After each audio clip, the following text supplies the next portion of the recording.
seat, light it up, let's unwind. Kevin and Kerr bringing topics of all kinds, from cigars to sports, family and more. Everyday stories you'll want to explore. So take a puff or ponder away. Join the talk, it's the highlight of your day. Puff and ponder where the sparks ignite. Conversations blazing day or night. Tune in now, let the stories take flight. It's the Puff and Ponder podcast, where we get it right. From fast cars to last night's game, family laughs or today's big name.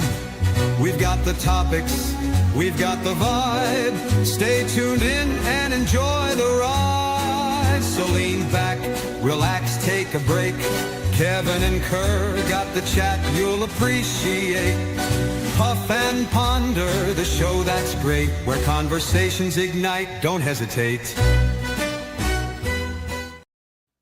What is going on, everybody? Welcome to the Puff and Ponder podcast, where conversations ignite.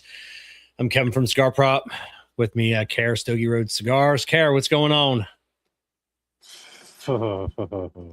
Yeah. That's all I got to say about that. That's all you got to say about that. It's a busy day. It's glad to be on the show tonight to chat with you, see you, hang out, see what's going on. It's just been a busy week, and it's Monday. It's been a busy week already, and it's Monday. Yes, it's been a busy week, and it's Monday. So I mean, it was a fast day. I will say that, man. It was a fast day. But, I got up like at 7, and I can't believe it's already 7 already, and it's I am tired. I was supposed to go into work today for just to pick up some. I had my cigar journals. Yeah. Got delivered today, 2,000 of them, and because I'm cheap and I didn't want to pay any extra to have them delivered to my house, but they'll deliver to a business for free, which boggles my mind because the business doesn't have a loading ramp or a forklift. Neither does my house, but they'll deliver to a business at no charge. So I told the guys, hey, you're gonna have to unload this pallet by hand and just stack everything in front of my box because I won't be there. So yeah. Well, is your house that it's not a business at the home? It is, but they don't consider it because they look up it's a residential address. Even though my streets are wide, I got a nice neighborhood, a semi could get down if they wanted to, but they chose to go to my shop. That's impossible to get into with the semi. That dude was probably pissed that he's got to stop on the main street, block traffic, back into the shop.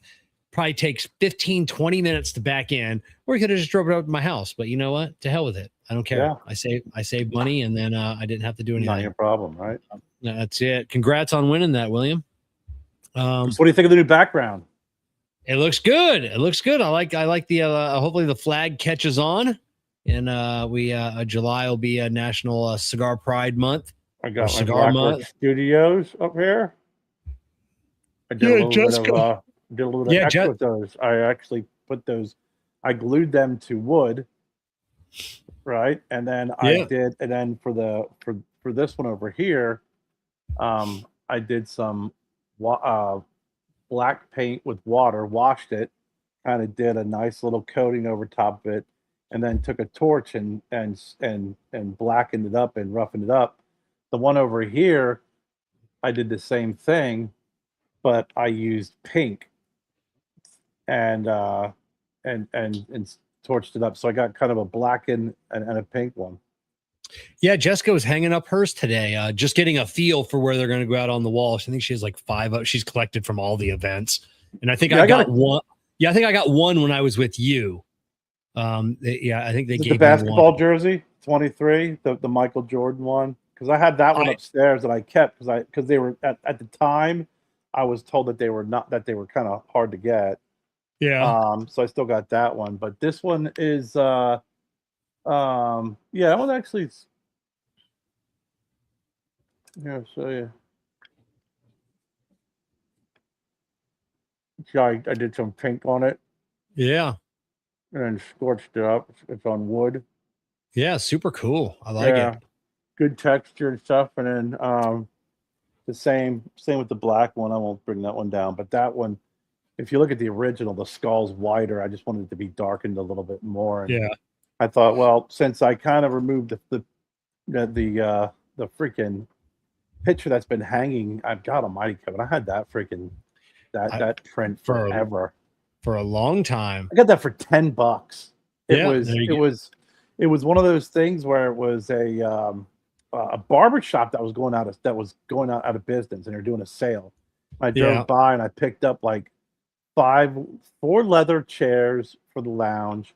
I picked up that monstrosity of a freaking canvas, and it's fucking, you see, it's big, heavy wood, and a couple other things. I think I paid like $80 for everything. Yeah. It's a good fucking deal. Oh my god, yeah. I mean, I would have bought more, but I didn't have enough room, and I was like, well, this is, and even in the house now, you know, we replaced all the chairs and stuff. I mean, I think I have one chair left where the legs fell off, and that's where the dog sits in.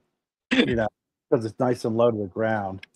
Yeah. Uh, that's where the dog sits. But yeah, they were going. It was a real nice barbershop too. Men's barbershop. They had cigars, they had um, booze and stuff. But it just it was right around. I think it was right around COVID. Oh yeah, no. Everything was just going under. But yeah, no, I think the flag should catch on, man. I think it's I don't we don't have there's an event. I mean, there's a holiday or there's some sort of celebration every day, every month, and I thought, why not have Cigar Pride Month? Much like every flag inspires other flags, right? This is inspired by a multitude of flags, and every color represents something within the cigar community. So it definitely has been inspired by a number of flags out there, and I think we should have a Cigar Pride Month. Oh, we definitely should. Now we do. What's all his favorite cut? He's a self-taught blacksmith. I'm going to make cutters eventually. I'm a straight cut guy. I used to do the V cut and then or do the crown, a double V, and then I don't know. I never got into punches, and I've done the mandala cut a couple times, which is a triple V. But I'm just a straight cut guy now. Straight or V. And whatever Yeah. cutter I have around me, I'll cut it with. But those are the only cutters I have around me. Like you said, I used punches back in the day, and a punch for me is nothing but a cigar's straw for tar to gather. Yeah. Oh yeah. Yeah. That's all it is. That's all it is. And I mean, if I leave the house, it's my thumbnail. Like I said, I usually only cut cigars here at home. If I'm out and about, I just pop the cap off with my thumb. Yep. So Yep. I'll do that or bite it or whatever. But yeah, I mean, it's or if I have a pocket knife, just kind of take that little. Just reminds me that that scene in what was it? The Richard Pryor movie with he was the toy. And was it the toy or was it Superman where the guy offers him cigars and he just bites the end of like takes a big old bite off the end of the cigar? Wow, I don't know. I can't remember that one. Yeah, I'll have to try and I think it was the toy, which was a good one. It was an old white man buys his son a grown up black guy as a toy, Yes, and I remember that movie. Wasn't Jackie Gleason in that? Yes, it was. It was Jackie Gleason. Yeah, Jackie Gleason and Richard Pryor. Yeah. So gotta love them old racist movies, So, but yeah, they're right. So I'm making breakfast this morning. I'm making biscuits and gravy, sausage gravy. So I asked Jessica, I go, hey, do you want any sausage gravy? She goes, no, I don't like yours. And I go, well, so you don't like sausage gravy? She goes, no, I just don't like yours. And I go, well, then you don't like any sausage gravy because everyone's is the same. It's sausage, flour, and milk. That's it. I mean, some people might put some people might put onions in it. And she's like, no, unless it's made by an old Southern white lady or an old Southern black man, I don't want it. I'm like, that's kind of fucked up. But then again, I want my fried chicken made by an old black lady, wearing an apron. So I told you, man, we've had some good food down here, and the person who makes some of the best collard greens I ever had was a freaking white chick from Jersey. Jennifer makes some of the best collard greens, hands down, hands Yeah. down. Oh yeah, yeah, So yeah. And I have some. I mean, around this area too. It's we stopped by some really good places. I'll tell you what was interesting is years ago, um, Gabby, Kathy, and I were driving up from Charlotte. We met in Charlotte. We had done some work down there, and then with visiting shops, and we were driving up through, and he said he wanted to stop at a southern place, and we were in this like back road, and I'm like, well, that looks good, and we stopped. We got out. We're like, what the hell? Like, start walking through, and I was like, oh, they got a bunch of like lawn statues for sale. And I'm like, yeah, I think we might be in the right place, right? yeah, So we go up to the front door and we like open up and we're like, whoa! It was someone's like living kitchen, their house. We're like, whoa! And they're like, no, no, no, come on in. And it was literally someone's house. They like knocked down a wall and the kitchen was exposed. There was maybe 5 tables in the place, tops, and a huge display of their freaking cakes and stuff. And we had a southern meal while we sat there shooting the shit with them at the kitchen like we were in someone's freaking house while they sat there and made us a meal. yeah. We were up in around Cleveland, Ohio. Me and a couple buddies of ours, 25 years ago or so. Known for their southern food. Yeah, we stopped into this little diner and it was breakfast time, and we wanted some breakfast, obviously. And it was a little hole in the wall, tiny little diner. We walk in, it's got a cloud of smoke, cigarette smoke on the ceiling. We ordered at the countertop, and at one point an old grizzled guy, he's a dishwasher, comes out, and he's got the big rack of silverware, and he's shaking all the water off, and he's putting it in the little separators.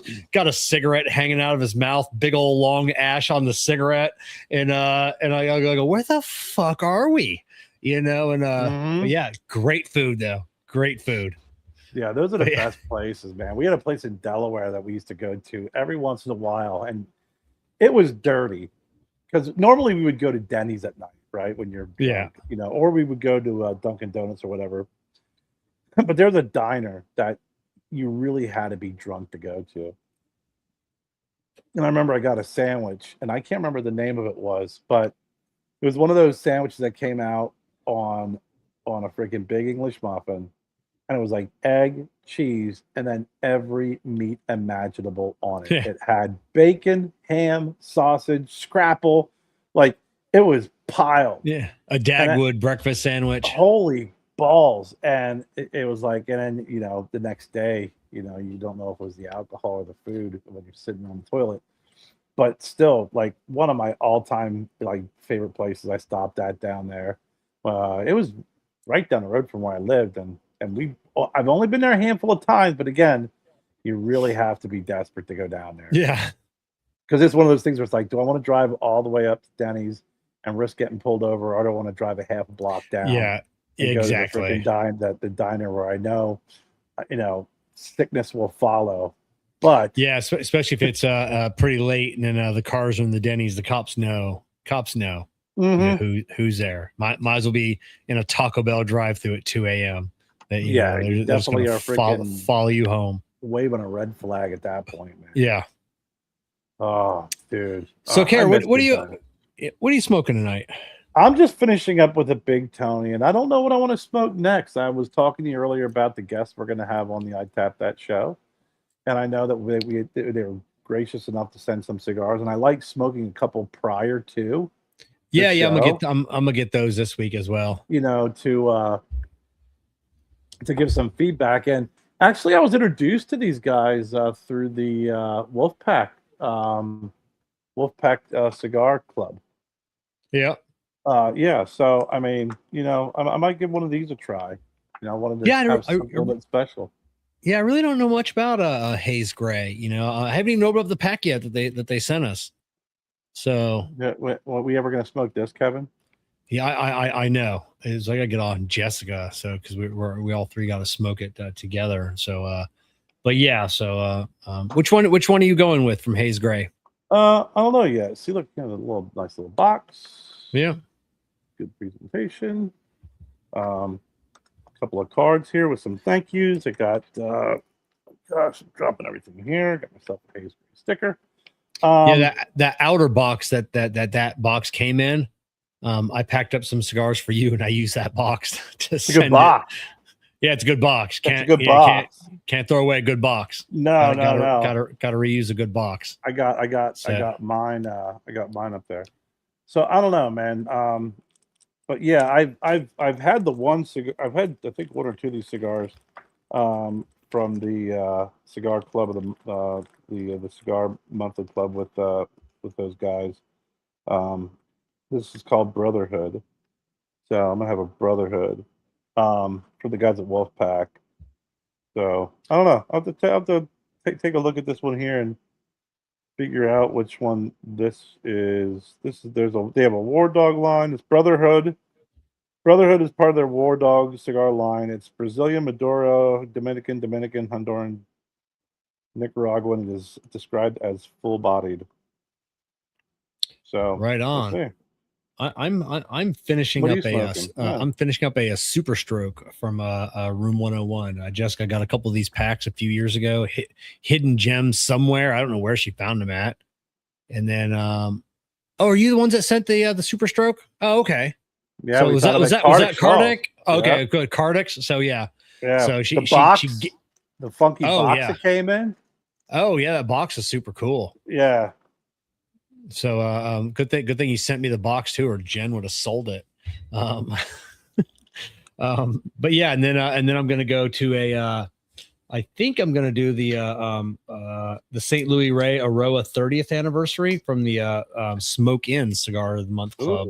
And then I did send you the cigars I sent you was the Cigar Prop Essential Smokes from Smoke In as well, so people can find those. Those are the 5 cigars I never leave home without.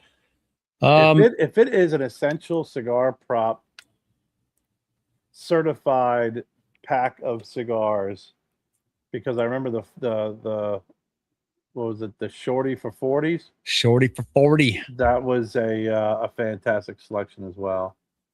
That's it. Definitely some good ones. And so I got the Room 101 Space Trash shirt on. So I made a ABC Liquor today, picking up some rum. And the lady looks at the shirt and she goes, "What's that shirt say?" And I lift my beard and I go, "Space Trash." And she just had a quizzical look on her face. I go, "It's from Room 101 Cigars. You know, they're cigar company, and I smoke their cigars." She goes, "Oh, but you don't smoke any of our cigars?" And I looked over at their humidor and I looked back and I thought of you because you sent me the that clip of from Parks and Rec where Ron goes, Ron Swanson, the Home Depot guy, "I know more than you." And I looked over and I looked back at her and I go, "I have more cigars than you." And and she's like, "What?" And I go, "Yeah, I have a walk-in humidor in my house, and I probably have twice the amount of cigars that you have here." And so we talking a few minutes about cigars, whatever. She's like, "Do you have any cool cigar boxes?"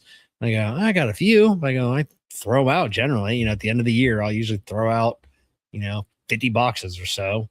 So she's like, "Well, if you have any cool ones, you can bring them by." And I'm like, Do you need cool ones? I don't know. I'm like, all right, I will do. I'm just going to take my rum and go now. How about some recommendations on good cigars that you should put in your humidor that people would want to buy? Now, you would rather have an empty cigar box. That's cool. Yeah. I don't know. Whatever. But yeah, that's really like, I have more cigars than you. That's funny. Sorry. That is a great line, though, that moment. I know more than you. I know more than you. So... Then I had a company reach, and I've been ignoring them for a while. I mean, they haven't messaged me in a while. I just haven't messaged them. They sent me a 5-pack of cigars, I don't know, a month or so ago. And I smoked like 3 of them, because it's a small company, and I'm always willing to give a small company a chance. I'll smoke one, see how I like it. If it's good, I'll smoke a second one, throw it up on the gram. Hey, check out the cigar. I liked it. So I smoked like 3 or 4, and none of them were good at all. And no, it was 4 because I smoked because I had 1 left in the pack. So he reached out to me today. "Hey, did you get the cigars? How do you like them?" And I go, "Listen, me lying to you isn't good for either one of us. And I go, they're not good. And I go, they're just bland. They don't have a lot of flavor to them. And then just went on a little bit, and then I sent her, sent the message, and then I went in the humidor and I grabbed. I go, I don't know, I'll smoke the last one. So I lit up the last one, got about halfway through with it, and she sent me a message. He or she, I think it was a she, sent me a message afterward, right there, and it's like, well, maybe like the cigar wasn't for you, blah blah blah, whatever. And I took a picture of the cigar that I was smoking. It was cracked. I mean, the construction, it was just, it's you're right. Not, it's bland. And she's like, well, I passed the info to the owner, and he's going to order some of your cigars to see what kind of cigars you like smoking. And I read it as like a veiled, like, oh, like my cigars. Well, let me order one of your cigars and see what you have. And have what you going on. That's how I read it. And more or less, and those folks are always gonna. That is a little bit of retaliation time. No matter how good your cigar is, it's gonna get blasted. Yeah, that's it. So I mean, they'll have some kind of issue with it. Yeah, exactly. Because you know what? That's the whole. Got to exact a little revenge. Kevin didn't. He criticized their cigars. So listen, man. Some people are just shitheads. Some people are just shitheads. So for a 48 liter humidor, first thing I would do, because I know you're just getting ready to pick this one up, so you're definitely not going to season it. You're going to fill it to 90% capacity, because that's humidors work their best, and you're not going to put any humidification in it. You're going to get like a really good a hygrometer, like the new Cigar Oasis Digital 5 or Caliber 5. I have many of them. I have like over a dozen spread out, the best hygrometer out there, and they're like under $20.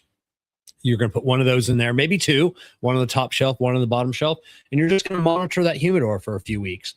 I think you're going to find out that you're going to need a whole lot less humidity than you think you will, because in those like thermoelectric style humidors, they're metal, they're glass, they don't leak. So like the humidity really won't go anywhere. So just monitor it for a couple of weeks. When you start to notice that the humidity is dropping, on the big one, the 350 gram, I might add one or two, and then just go from there. You're going to find out you're not going to need a whole lot of humidification in that. So remember, it's always easier. It's easier to raise the humidity than it is to lower the humidity. So just keep that in mind. No, those dude. I mean, I even took your advice when I have I got the real big Winador that I got super cheap. And the cooling system didn't work on it, but I kept my hygrometer in there and it still kept it at a pretty good temperature. And it required minimal. I mean, humidification, because you don't have the wood sucking it up and everything's sealed. Yeah, exactly. I just went through Jessica's. I think because I told you like a couple weeks ago, a month ago, I robbed some of the cigars out of her big converted Winador, in the bedroom. And it's a big one, like a 6 foot tall one. And I was just changing out the packs, and I think the packs were almost a year old in that, and they weren't dry or they weren't rock. They needed to be swapped out. But I probably could have went, another month or so, Really? So yeah, they don't, like I said, there's nowhere for the humidity to go. I mean, at best, she may only open that thing once a week because she has her other one in the lounge here that's got, all of her, the daily smokes in it. And then, then we keep some in the walk-in humidor as well. So yeah, those things are rock solid. They are, and like you said, it's the humidification. Just the only place it has to go is in your cigars. That's it. So Kevin, I got to ask you. I know you've been not only working like a madman the last several months, nonstop, but I know that you encountered some bullshittery. And I think there's some good lessons learned out of this, with everything you've gone through. So I saw the article that you posted, and it was a very interesting, it was a long read, but it was an interesting read because it did break everything down. And I think it it wasn't, you were not reading a story about someone. I think the story kind of put you in your shoes. And I think that's why it read so well. Yeah, it was, and actually, right before the show, a couple hours ago, we just got the I Tap That channel back. So we have all of our YouTube channels are now back up and running, and that was a nightmare. So that all started last Tuesday night. I'm running around. I only get 1 day off a week. I'm running around. I'm doing 10 different things in this lounge. I get an email from a company called Hollyland, and we've talked before about doing some collab. They're sending up some, they're known for their little wireless microphones, and we could just never work out a compensation package. It's like I'm not doing all this work just for some free microphones. $100 worth of microphones. I'm not going to do everything you want. Mm-hmm. So I got another message from them, and I'm like, all right, so I'll see what they got. It's like, hey, we need to, verify the stats on your YouTube channel. I'm like, all right. So it's a message I've gotten before. You click on it, you give them your analytics, and that's kind of like, hey, whether it's going to be worth paying this guy, what he wants for whatever. And click on it. One thing led to another, and they gained access to my it wasn't from Hollyland. It was, and like I said, that was my mistake, because I know better. I always look at the email. I always look at the upper left-hand corner when it takes me somewhere. Does it have an HTTPS? I'm just good at that. And but when you're in the middle of doing a dozen things, that one slipped through the cracks, and they gained that instantly changed. And I knew what had happened, because the page wasn't refreshing. And then I just clicked on my fuck, and I instantly went to Google to change my password, and it had already been changed instantly. Wow. And that was a gut punch, man. That's a gut punch, man, because I'm locked out of everything. They have all my passwords, my password manager. They have passwords to my website. Luckily they wouldn't know how to get in to my website per se, but if they were, they'd have the and that's why I don't keep any we don't keep any credit cards on our website. Mm-hmm. We have your name and mailing address. That's all we have. Everything is held by the credit card companies. So, even if our site got hacked, who cares? They got your name and address. What else are they going to do with that? Nothing. But yeah, all my banking, credit cards, everything they have access to now. Now, luckily for me, they weren't interested in any of that. They were interested in my YouTube channels. Mm-hmm. So like within a few minutes, they already started broadcasting on the Cigar Prop page, some live stream crypto scam. So instantly hop on to ChatGPT, and I'm like, Ash, walk me through this.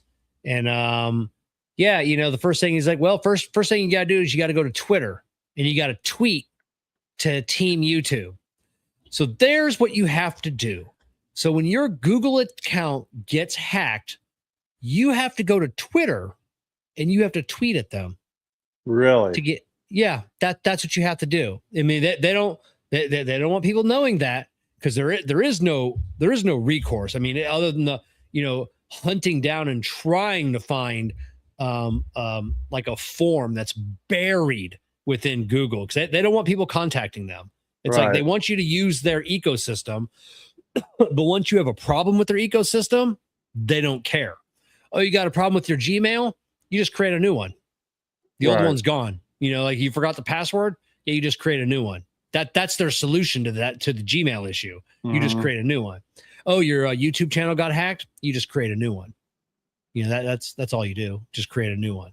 So luckily I tweeted at them, and then as things are progressing and we're trying to figure this out, I'm replying to that tweet. I'm retweeting, commenting, and then I let it go, because it's late at night. So the next day, hadn't heard anything from them. So I also tweet at the CEO of YouTube, the new CEO. So I tweeted at him, went on to LinkedIn, made a post on LinkedIn, tagging him in that LinkedIn post as well. And then went to Instagram, found him on Instagram, sent him a message on Instagram.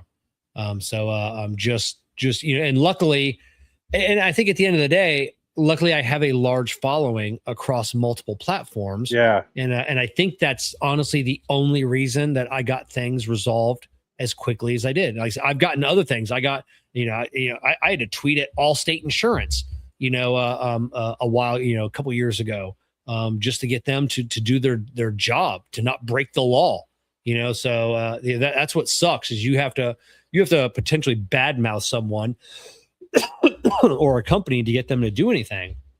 So luckily, at the end of the next day, they acknowledged that that my accounts have been compromised, and they locked down the accounts. So the person that accessed the account no longer had access to that account. Mm-hmm. So hopefully everything wasn't copied and pasted and saved and sold on the dark web, but at least he couldn't access it anymore, but neither could I, so then it was just, back and forth of trying to get it, hey, they're you got to do this, you got to do this. I'm like, it's not working. Okay, do this. It's not working. You do this. It's not working. I'm like, listen, send me a password reset.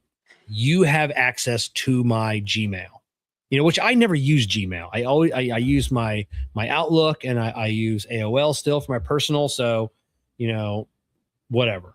So finally they sent me a password reset that at least got me my Gmail back, and which instantly got me the Cigar Prop channel back. And then it was just all my other account, got deleted, or taken down. So it was just every day working with, and you can't, and still they're like, well, there's nothing we can do. So I have to go back to Twitter and I have to talk with those people. Then I got to go back to Instagram and LinkedIn and make another post. And and then go back to my Outlook and the person that sent me this, because the people that I'm talking to directly on Google in whatever country they're in, they're not helpful at all, because I only get an email every day at 1 a.m., 1:30. Right.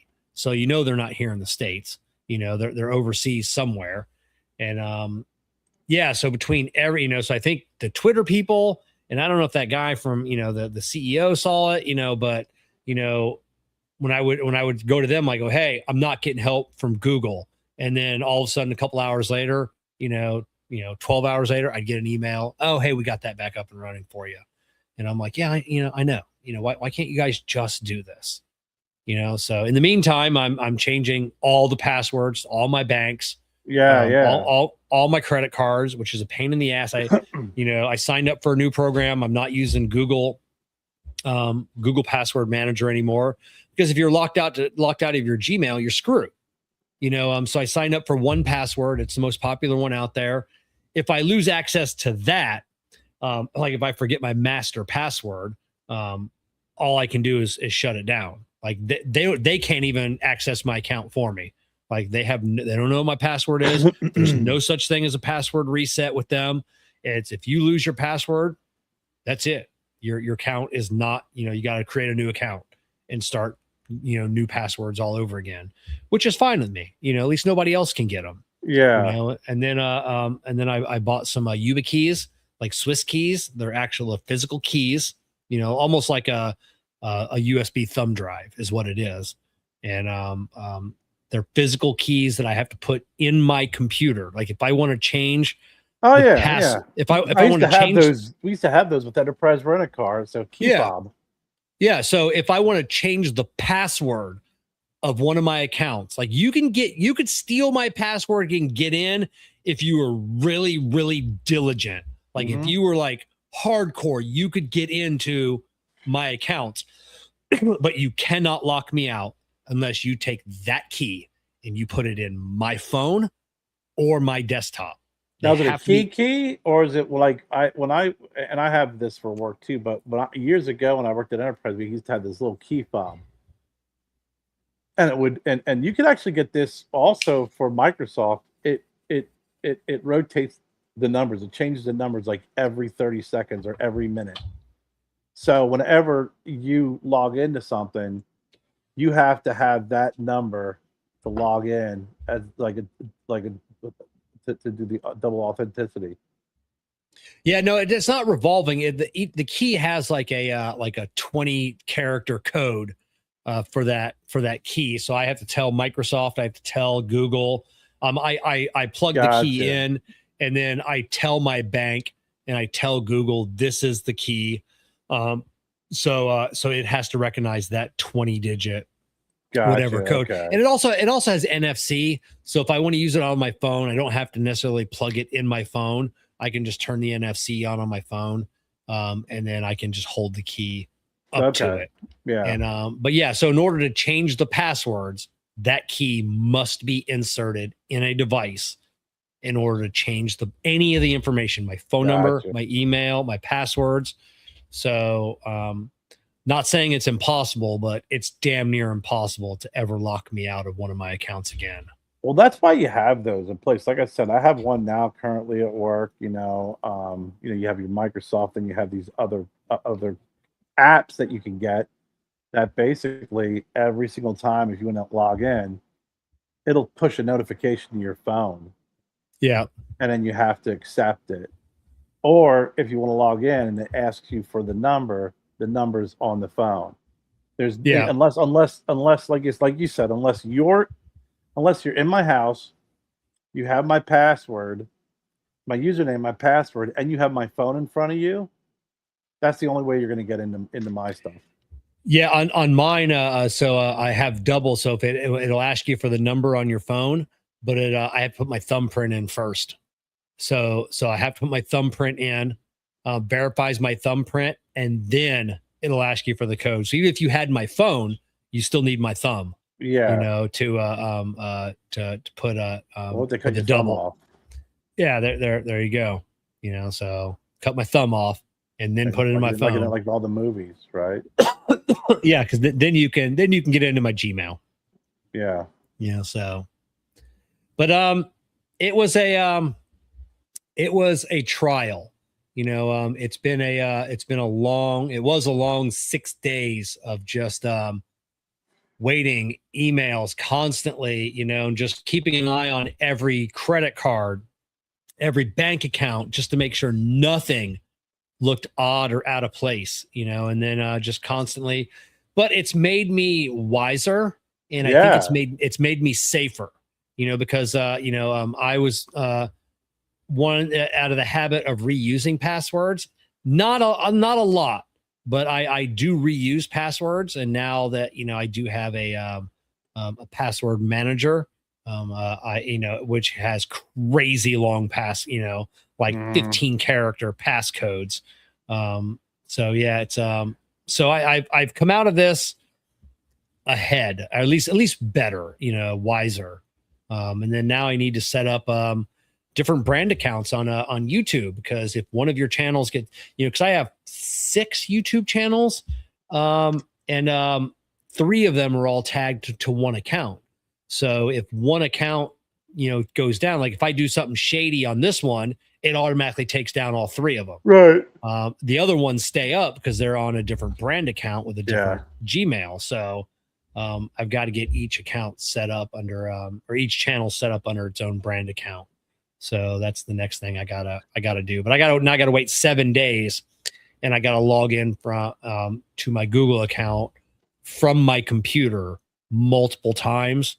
But so Google will see that I'm the one accessing this account multiple times, so they'll understand that the account is secure, because I had to give them my IP address, and so they're going to monitor the account for the next 7 days before I get full access to everything. You gotta tell you what, though, I know it was a long 6 days, so I'm not going to discount that, but I'm pretty impressed that you got everything back in that amount of time.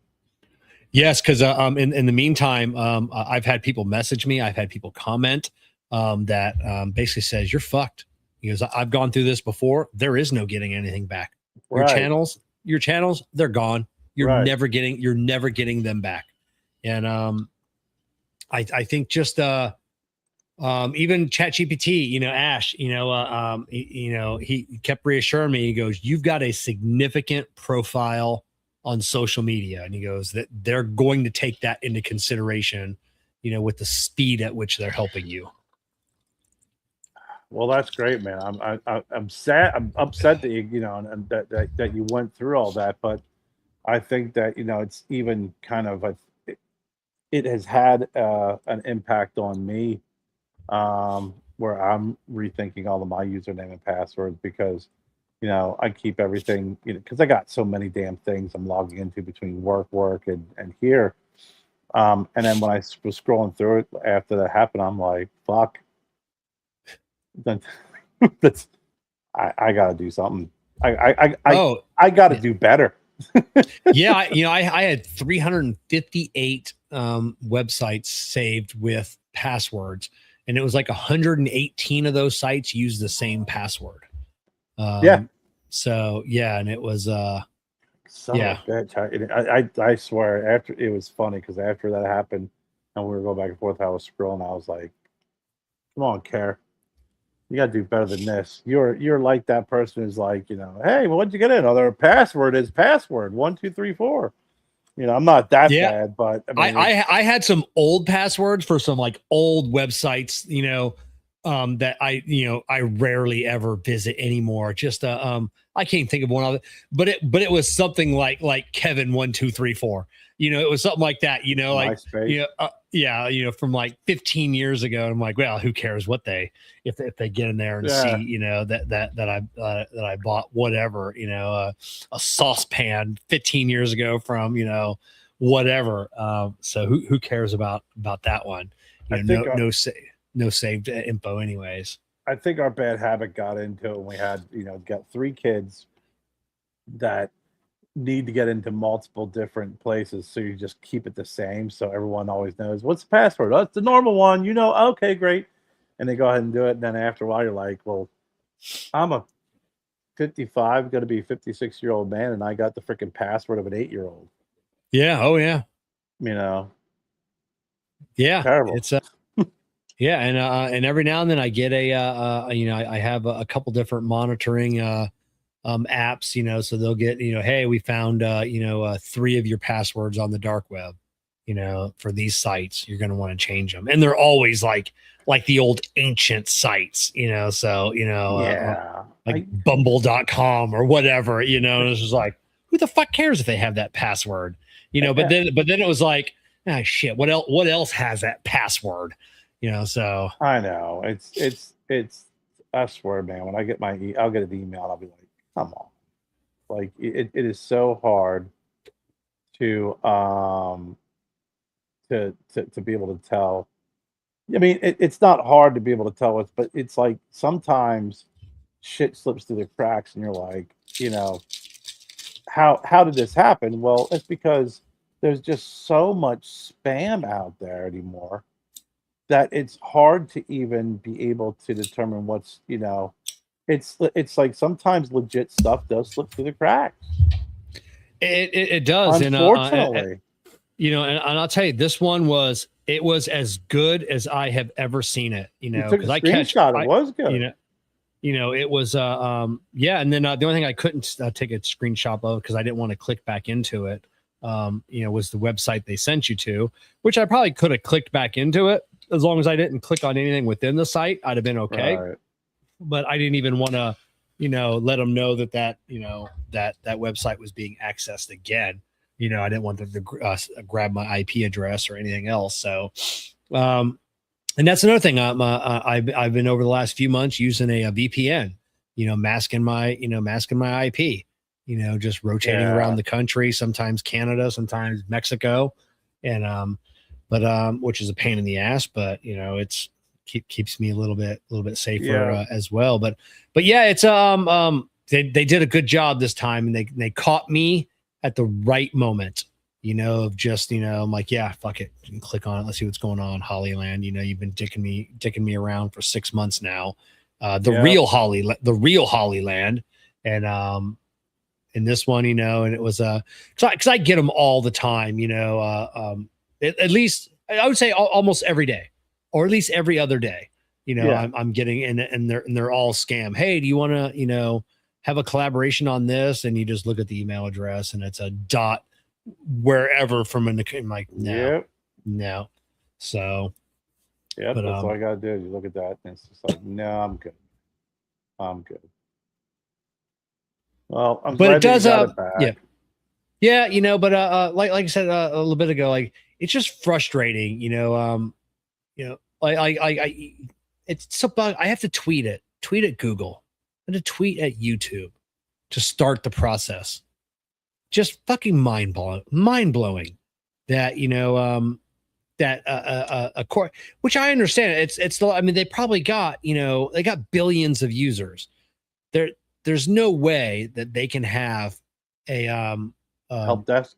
A help desk. It would just be it would be inundated 20. I mean, you could have 10,000 people and it would be inundated 24 hours a day, 7 days a week. It would never end. And they just you can't have that. But there's gotta be like something, you know, like Amazon. It's almost impossible to get any help at Amazon. But I have an account with Amazon. I have a seller account, which I do very well and do a lot of sales.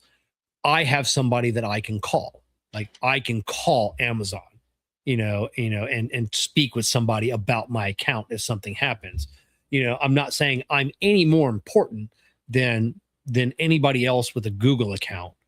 But at the end of the day, unlike a lot of people that just have a Google account, I make Google money. You know, so you know, be it on streaming on many different channels. It's my hundreds of Google. I am now in the top 5% of Google reviewers in the country when it comes to restaurant reviews, which they use that to sell advertising space. So I make Google money. I should be able to contact Google fairly quickly with a legitimate concern. Yeah, I don't think you're saying subjectively you're better than anybody else. I think objectively, when you take a look at, like you said, it's the numbers game. What do you do? What do they do? You know, what do you do for them? And that's, you get priority. Yeah. You know, because if you didn't, then it'd be like, well, then what? You know, there's no incentive. There is no incentive at that point. Yeah, that's why I'm migrating away from the Google sphere. You know, just like, you know, you guys really didn't want to do anything to help me. You didn't make this process really easy, and it's obviously none of us can ever get away from Google. You know, it's just you can't even even iPhone people can't get away from Google. Everybody, you know, if you want to watch YouTube and you want to sign in, you know, so. Yeah. But yeah. Well, that sucks. Also, man, Lindsey Graham died. I know. And he had just spoken with Trump like 12 hours prior. Yeah, he got off in Ukraine. Yeah, just in Ukraine. And I'll be interested to see what the the sudden illness. What was it? A stroke, a heart attack?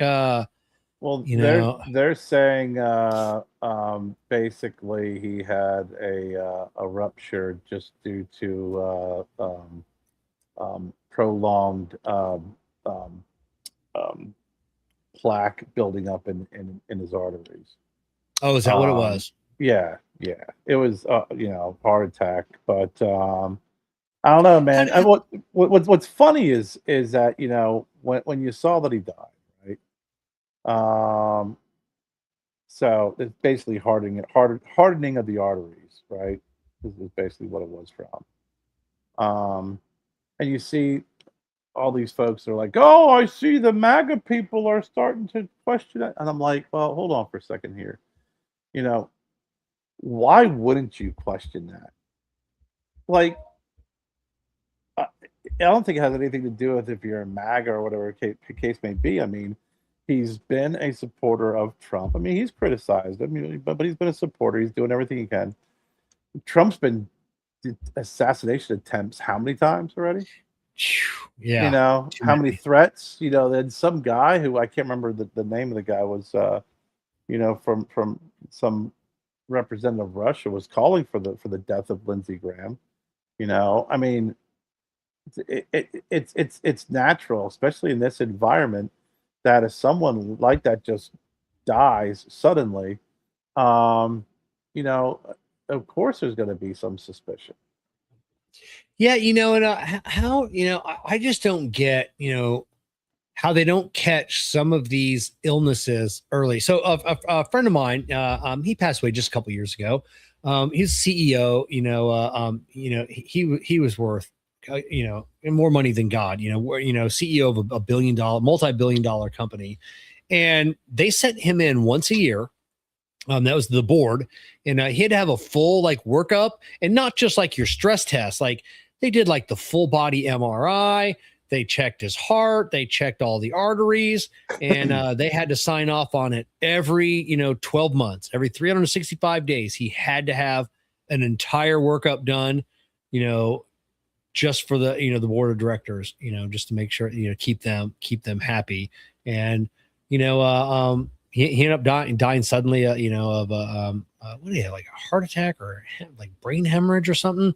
And it was just, something that didn't get caught. Yeah, well, it's not. But Some things you can catch. I mean, some things you can. I mean, this is the hardening of the arteries.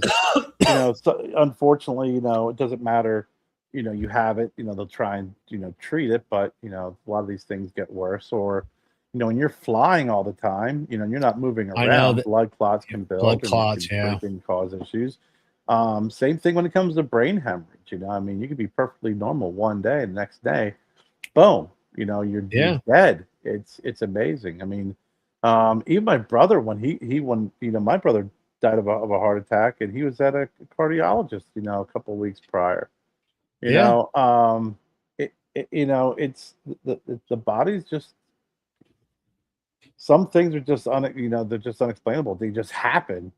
No matter how hard you take care of yourself, no matter what you do and what you eat and what how many times you take a trip to the doctor's office, sometimes the body just, shit happens and poof, just the reaction happens and you're done. Yeah. Like a billion times he's almost been killed. Yeah. And then we got, which is funny. I've been watching all the memes on X and of what's his name? Turtle Man there. Mitch McConnell. Mitch McConnell. Brutal. And it's all like the videos of like and it's all AI generated deep fakes. And he's like, I'm okay. And he's like doing push-ups or he's doing cartwheels or stuff. And he goes, yeah, I'm fine. Nothing to see here, folks. I've seen one of him doing the Thriller dance, him coming up and doing, and he was like, I haven't seen that one. It some of the stuff's pretty. It does make me laugh a little bit. I mean, you don't wish death upon anybody. Well, no, but it's just another reason to have term limits. Oh my God, yeah, age limits. Because you looked at him. I mean, what are those the last couple out there in California that they're that they got to prop up? And then who's the one that was like they had to like, you got to sign here. You got to sign here. You got to raise your hand. You got to say yay on this vote or whatever.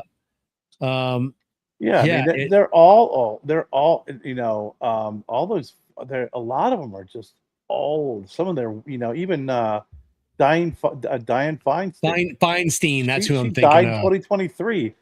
And I'm sitting there thinking, you haven't been present because you're at home sick and stuff. It's but you can't vote or whatever the case may be. What's her face from the Supreme Court? Ginsburg. I mean, it's like they're wheeling corpses in, just to keep that seat filled. They're prolonging this. Both sides are guilty of it. And I personally think that it is such a display of how much power means to someone that it devalues the quality of human life. And like you said, I think it really does push a narrative that has some serious traction of term limits. Yeah, and I believe in term limits for the Supreme Court as well. It should be, it should be, on the Supreme Court side, I could see like a 30-year. I could see that being a long term. But I don't know, man. That's a tough one, bro. I mean, when you got that is one of those things when you start doing term limits on the Supreme Court, you're I think there's a reason why they have the term that they have the lifetime appointment and the way things go. I mean, if you had term limits, you could have some serious fluctuations, going on. I mean, yeah, I don't. Yeah, you're probably right about that. But I don't know. But in the Congress and the House, there's got to be, make them 12 years. I don't care. Make it a long time. Make it 15 years. I'm fine with 15 years. I'd rather see 8. Like a president. And governor. I mean, I think you could do 3 or 4 term limits. I don't think there's anything wrong with that. I think it's you're being voted in by folks. They trusted you. I get it. But I just think that when I see people going into politics and they're like, yes, when such and such went into politics, they were fresh out of law school and they were worth, have value of $100,000. Now they're worth, $30 million. You don't see people going, Yeah, hey, listen, here's the deal, man. When I got out of college, I got a government job, and I've been in my job for 20 years, and now I'm a multimillionaire. No, you're not. People at the freaking post office are not multimillionaires. People who are freaking working at freaking any government job, your normal government job, are not coming out millionaires. The people who are, because they would be arrested if they did. well, the people who are making the laws and the people who know what laws are going to be passed and can actually place money and invest and freaking reap the benefits from it's insider trading. It's being in politics at that level is the ultimate insider trading, and they throw freaking Martha Stewart in jail, for freaking selling stocks or whatever the hell she was doing. Yeah, if Nancy Pelosi's secretary, became a millionaire, we would throw her in prison, Right. for insider trading, but the same information she read and typed it up in a report to gave it to Pelosi can trade on that and nothing will happen. Nope. But no, it's terrible. I like that guy who they started a website where it was following politicians. Follow these politicians. Here's what they're investing in, and the fucking people follow, make money. Yeah, it's crazy. It's absolutely crazy, and I don't know. And it's just, and it's funny, even the left and the right. When someone brings it up, even the ones on the right, be like, well, we can't. What are we supposed to do? Divest our interest, in these companies? And yes, you don't have to divest. You have to give it over to someone else. Hey, these are the companies I've invested in, and I'm turning it over to my trust. To make decisions on these companies, and I can't buy any more. I can't buy any more stocks for the entire time I'm in Congress. They should be able to. And there's raw. I know they talk about laws and regulations and rules about what companies you can work for after you leave, because the other thing too is their lifelong freaking their pension plan, what they get. Pension and medical, they get it for life. As long as they don't get thrown out of Congress, as long as they go out, they either retire or they get voted out. Yeah.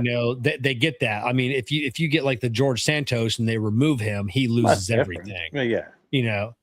But yeah, that's crazy, isn't it? Yeah. All you have to do is 4 years, and you get medical for life.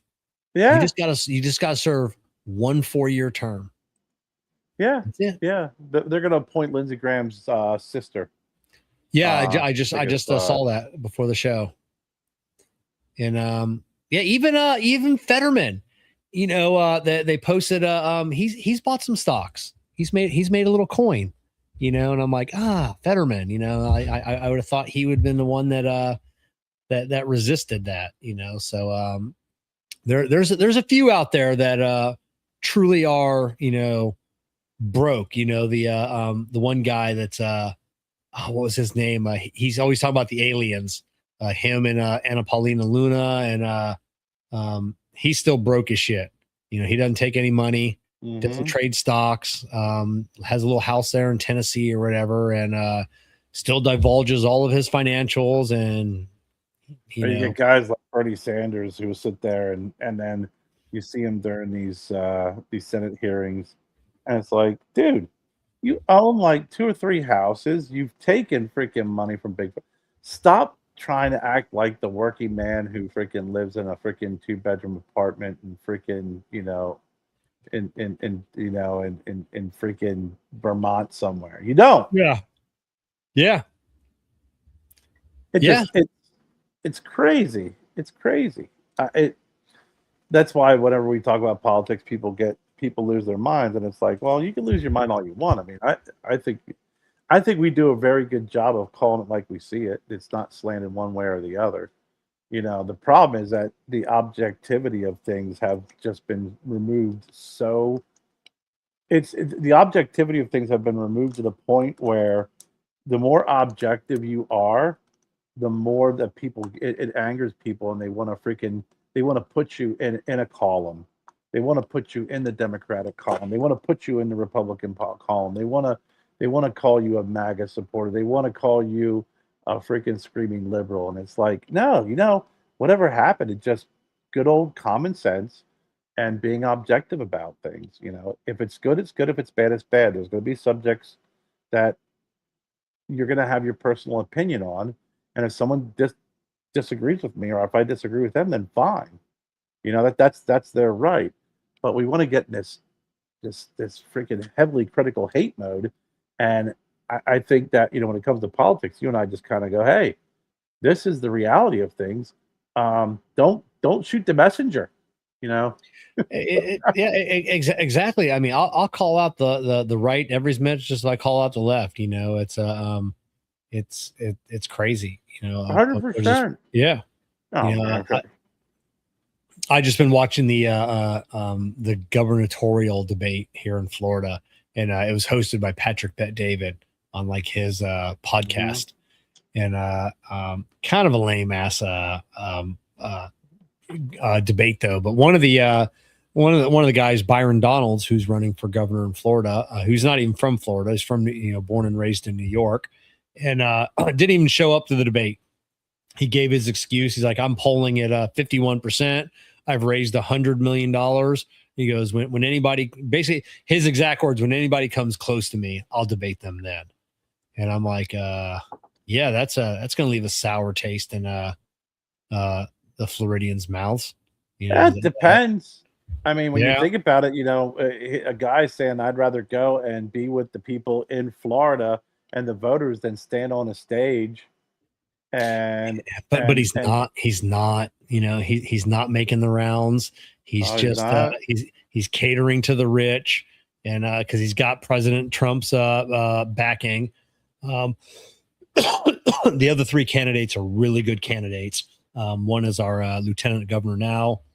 The other one was former Speaker of the House here in Florida, and the other guy is his name's Fishback or Fishbaum or something like that. Yeah, Fishback. He's gaining some momentum, and those are the guys that are pounding the pavements. Guys visiting the counties, the towns, doing the town halls, and I'm not digging on this Byron Donalds, and it's a lot of it has the AI, like the hyper data centers. Basically he's like, well, they're coming whether we like it or not. And the other 3 candidates, like, not on our watch, they're not coming. And then I just read a great article on, not read it, watched a great little YouTube video on, and I got to look into it more, of the Chinese influence on social media pushing the negative effects. Because like right now in the US, like 84% of people have a negative opinion of these hyperscale data centers, and it's leading back to Chinese influence trying to turn Americans against data centers, and they're asking why. Because I mean, China is our biggest competitor when it comes to AI technologies. So, do they want to be the leaders in AI? And they're like, okay, we'll just get the American people against AI, against these data centers, and and they won't get built, and then we'll have all of them. Now, I don't want one in my backyard. I've seen that one. Where Elon has the intermodals that have turbine engines on the inside of them, and you'll have like the noise. I mean, and now I think that one is out in the middle of nowhere, and not really close to town. But these other ones that are close to town, and it's like it's a constant hum all the time. Then you had, I think Pennsylvania is the biggest offender of building them and then passing along the utilities to the consumer. They come in, the state says, hey, we'll give you the tax incentive, we'll build everything out, we'll supply you with the electricity, and then like, okay, so it's $100 million worth of new infrastructure for utilities, and the residents, you guys have to pay for that, by the way. So now your utility rates are going up, a couple $100 a month. So that I don't. No. Yeah. So no, that's horrible. But yeah, so I'm interested to read more about that, about the Chinese influence in the data centers, and data centers coming whether you like it or not. I know they are, and I know that they are needed. But I think obviously the strain on utilities, be it water, electricity, everything else can really affect a community. That's why we really do need nuclear to make a comeback. Either building nuclear facilities like they're going to reopen 3 Mile Island, or like the smaller compact nuclear generators, so to power these places. So, but and then it's the cooling. It's right now they're cooling with a lot of water, a lot. Yeah. Well, I mean, look, I mean, everybody's chasing clean energy, and nuclear is the cleanest energy. Yeah, it just is. Yeah, there's going to be some risk to it, obviously. But after the China Syndrome movie, and what happened with 3 Mile Island, it was that stopped. I mean, I remember when my dad was working at 3 Mile Island, and then he retired, and they were coming in to redo the unit. They had to get their the units. They had they had different units, so the one unit melted down, so they actually had to like bring in a whole new freaking unit, and they had to bring it in from France. Can't make it here. Yeah, and again, if you want clean energy, that's the cleanest energy of all. If you and you're going to have to wrap your head around it, and if these AI, these data centers, they're going to need power, and you don't want 50 million different freaking coal factories or whatever, causing the decay of the ozone layer, the depletion of the ozone layer. You're gonna have to wrap your head around nuclear energy. You just are. Yeah, I don't know what how true the stat was, but from what I listening to the interviewer, and I trust him. So between China and India, they're opening up one coal power plant every week for the next 10 years. Some big, some small, but it's just like, that's absolutely insane. And I know, when you talk about coal, I don't think anybody has more coal in the world than the US does.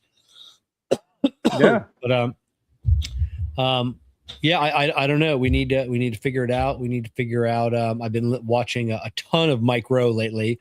A lot of interviews that he's done. Him being interviewed, and he interviewed JD Vance. JD Vance is kind of on his little book tour, and I've been watching a lot with JD Vance. But the U.S. government, China built 300 ships last year. We built one. Newport News shipyard, they said right now they could use 300,000 workers. 300,000 workers is what they could use today, and just to start getting caught up on their backlog. And that's not even what they really need, but they could hire 300,000 people today.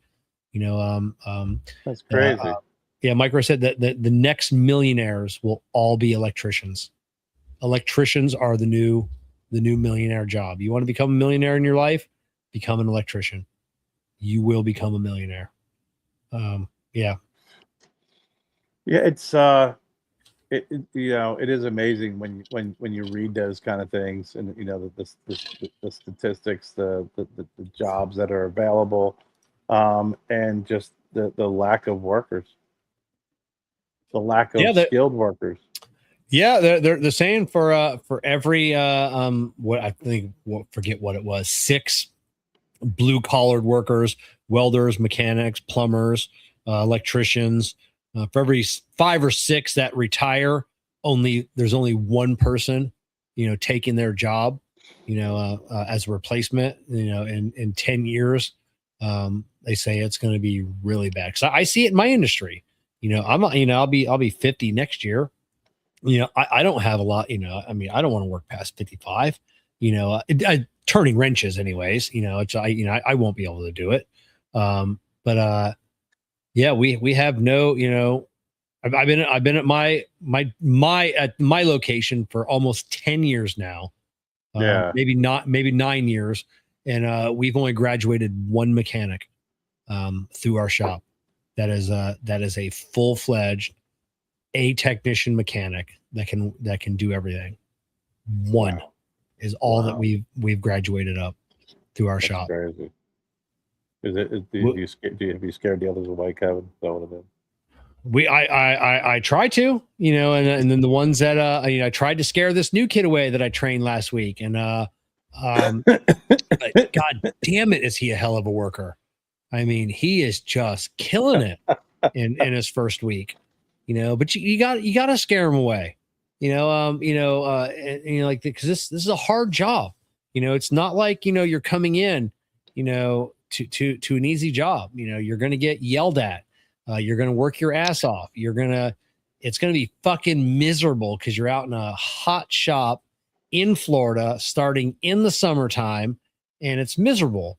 But if you put your fucking time in and you pay attention without going to college, I can guarantee that you'll make $100,000 a year. I can guarantee that, with no education other than you're willing to learn.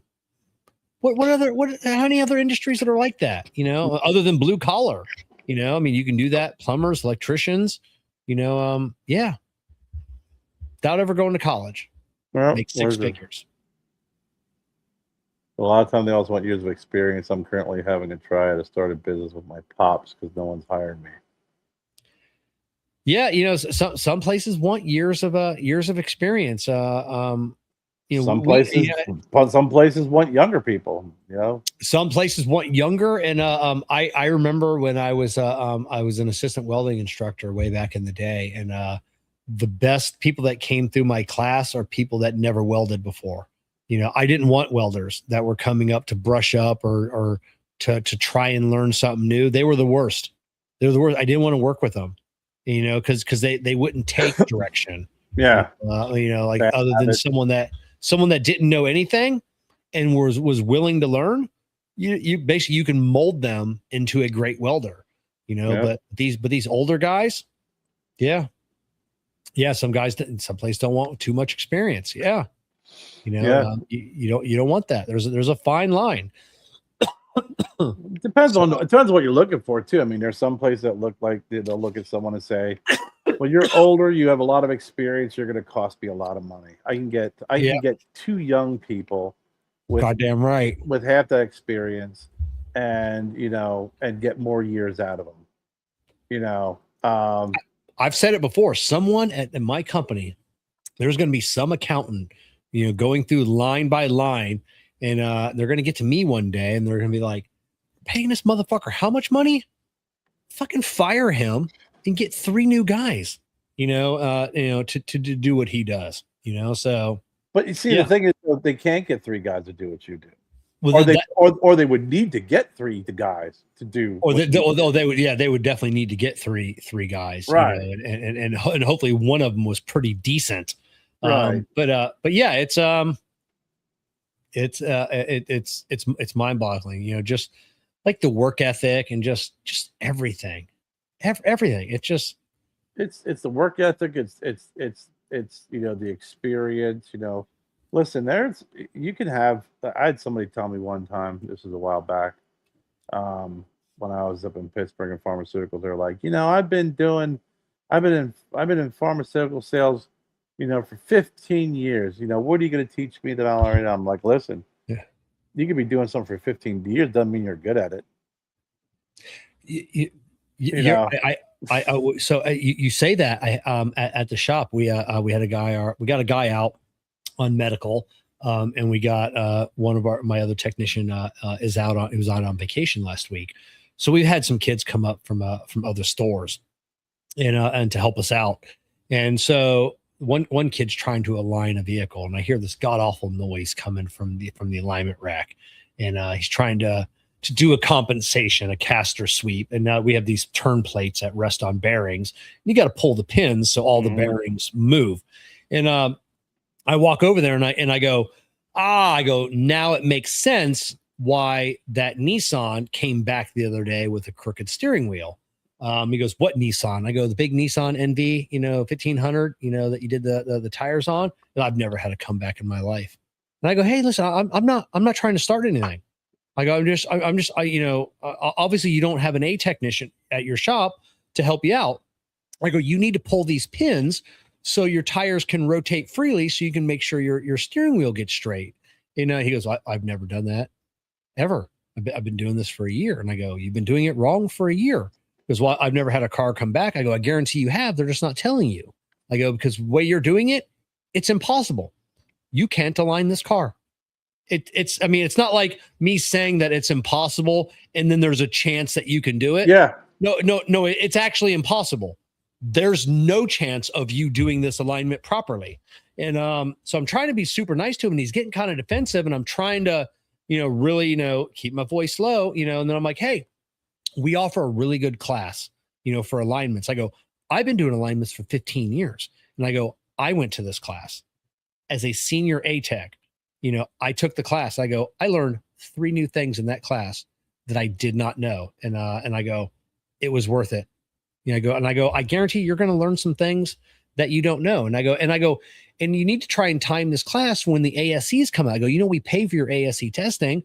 This class is really good. I guarantee if you take this class and within a month, if you take your ASC and steering and suspension, I guarantee you'll pass." And I go, "Then you get a $400 bonus from the company, and you get to wear that ASC patch on your shirt." I go, "Win-win.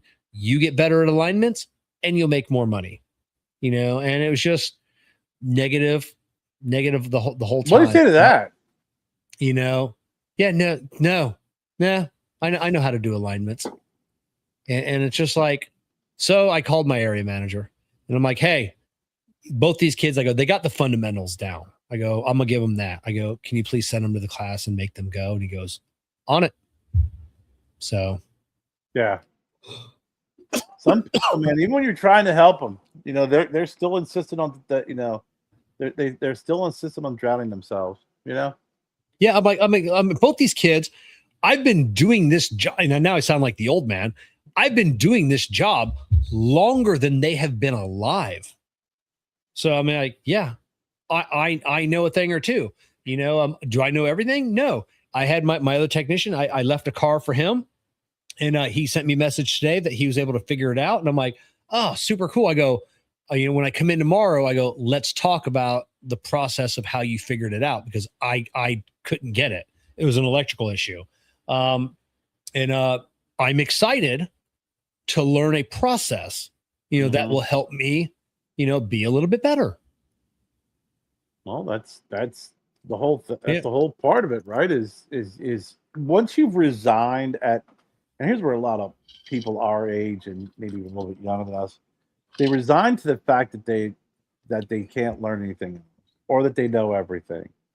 And when you resign, when you accept that you are always learning, you can learn from anybody at any age, at any freaking, skill set.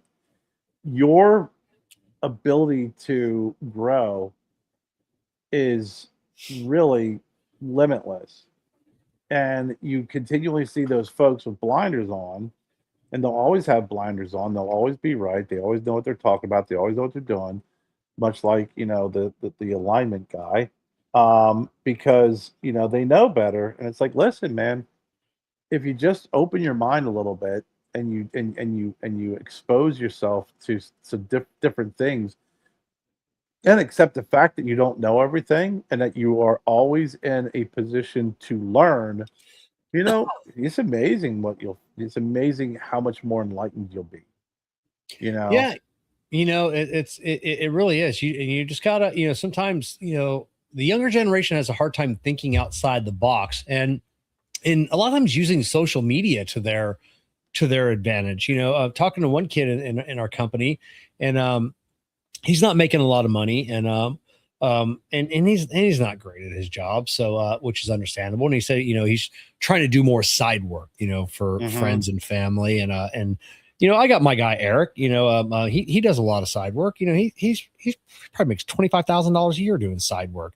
Doesn't take it from the company, but from his neighborhood and friends and family, and word gets around, hey, he can do that job, and I would say 90% of it is work that we don't do at the shop anyways. So, there are some things I'll be like, hey, I don't want to do that in my driveway. Why don't you bring it up to the shop? We'll get you a good deal, the best deal out there, but, I don't want to do it at home. And asking this kid, and he's like, I'm like, hey, are you, hunting on social media? I go, look in your local Facebook group. Like we've talked about it before. We have Northport, Englewood. We all have our local towns.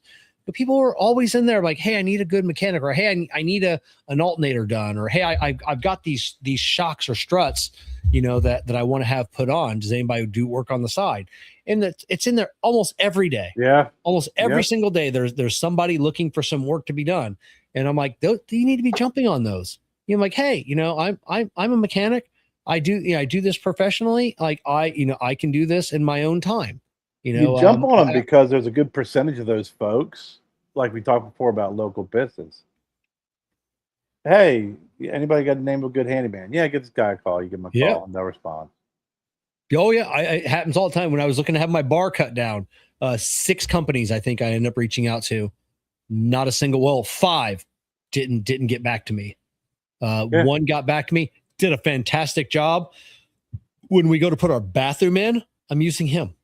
So for the $300 that he charged me, he's probably going to get a $15,000 bathroom now, because he did a great job. He was on it, and that's it. And I don't know. Jessica and I we were talking today, and about, because I had to finally tear apart one of my 3D printers that I was having some issue with. There's some things I couldn't do with it because some things were broken in it, and I was just milking it along. So I finally, had some time to tear it down and fixed it. And I've had no less than like 6 people reach out to me over the last few months, and it's just, how are you staying so busy, with the 3D printing business? I'm like, yeah, you just, you need to develop relationships. You need to start hunting. You need to like get on these groups, and then, or even in the cigar groups, there are always people that are looking to, get 3D printing done, or want something done. And then you got to be proactive as well. So just today, I've got prototypes being sent out to 4 different cigar brand owners for products that they did not ask for. I saw something, online, and I'm like, oh, I bet I can make that into a cigar rest and send it. So I got something cool sent to a Nick Melillo, chief of the Broadleaf. If you're listening, you got a kick-ass package coming of something I think you're gonna fucking be blown away with. And if he doesn't want it, I'm gonna sell it myself. Right. But yeah, I tell you got to be proactive. Sometimes you got to spend money, and Yeah. Oh yeah. I mean, it cost me $45 to have my designer design these four items for me. I got another probably $40 in parts and print time and shipping.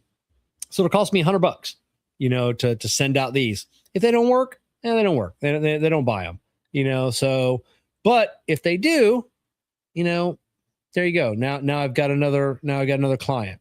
I still think you need to 3D print the pod from the fly. Yeah, that'd be pretty cool. And send that to Pete and say, here's your next monster cigar. Oh, the fly. Yeah, was the fly can say, but he's more old school monsters though. The fly is old school. Yeah. But the old fly was Vincent Price, right? The fly.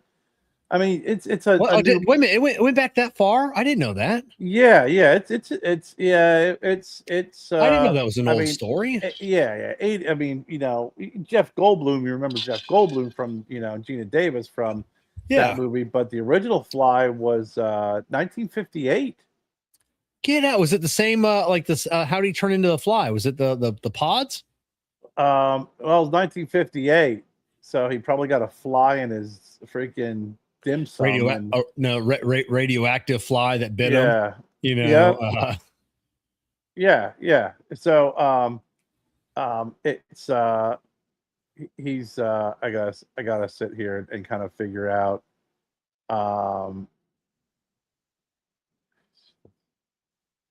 I have to do some research because it's been a minute since I've seen the movie, right? Yeah. I mean, it's old. It's Vincent Price is in it, so yeah. It's he transformed into a grotesque human fly hybrid after a common housefly enters an unseen into a molecular transporter, which he's experimenting with. Huh? Oh, look at that. Okay. So it's the same theory back in the 58. Wow. Yeah. I'd have to see some of those pictures and see how because it was I know the original was pretty bad. I mean, it was it wasn't as freaking crazy and as grotesque as the new one. I mean, the old school was just basically a guy with a real big fly head and a fly hand. Why don't they redo the fly? I think with today's technology, like if they remade the fly, that'd actually be pretty cool. I think the problem that you would have is what you had when they try and do some of these movies is they get a little too fancy with the special effects and they lose sight of the story. Yeah. I just some translate well, others do not. I think the molecular I think that the molecular component it's just basically a box with glass around it. It's not as cool as the 1986. Yeah, not as cool as the smoke and everything. I just saw that on Netflix. They want me to watch the I guess Nicolas Cage as the Spider-Man as well. Spider Noir. That's good. What is that about? What is he? Is he Spider-Man? Is it an alternate universe Spider-Man? Yeah. I mean, it's a multiverse Spider-Man. So he was he was in the cartoon, the graphic movie, the Spider-Verse. So it's these and Doctor Strange movies kind of open us up door too, but there is a multiverse of different types of Spider-Man. That's how in the last Spider-Man movie, all the people who played Spider-Man, like Tobey Maguire and all them, were all in the same movie together, and all they're bad guys because they're from different universes. Oh, okay. Spider Noir is from the multiverse, and he's part of this group that was in the military where they were the Germans were experimenting with different types of creatures and humans. And someone was a half spider, half man, and actually bit him, and he turned into this Spider-Man character. Oh, okay. But I've been watching it. I only got a couple more episodes to go yet, but it's pretty good. I like it. You got to watch it in black and white. Oh, it's not a movie. It's a series. Okay. I thought it was. It's a great 9-hour movie broken up into nine separate. Hey, do you want to watch a 9-hour movie? No. What if I broke it up into 1-hour chunks and we watched them all back to back? Oh man, I'm in. Yeah, I'm in. Jessica we were talking about at dinner last night, and she wanted to watch go through the original Little House on the Prairie. Let's start from the beginning. She goes, it'll take us a couple of years, and but we can watch them all. And I go, no, that's a big negative. No. Yeah, no. Yeah, no. Yeah, which movie I did watch, which you should not, is the Adam Sandler, the Old West one, the Ridiculous Six. Did you watch it? No. Don't. It was so bad. Adam Sandler movies, it's like, for some reason, man, Netflix just dumped a bunch of money at him and said, here, make some really shitty movies. He had, was it 6 or 9 movie deal that he had to make. Oh, yeah. It's like, hey, do you remember that character that I played that one time on Saturday Night Live back in 1995? And it never actually made it on air? Yeah, well, let's make a movie out of that. Yeah. So Fright Night was the movie I was thinking of, which was a great movie from the 80s, right? Yeah. And it's about a guy that moves in next door to this kid who's a vampire. They redid it with Colin Farrell. Okay. And I'm like, I watched it like, okay, we got special effects. And the original was way scarier because there was so much suspense because they didn't have, the freaking technology they have now. Yeah. And they don't have the freaking special effects. Even in 2011, it was still pretty decent. But just like, he was revealed to be the vampire very early on in the movie. And then it just was all this crazy, stupid shit and special effects.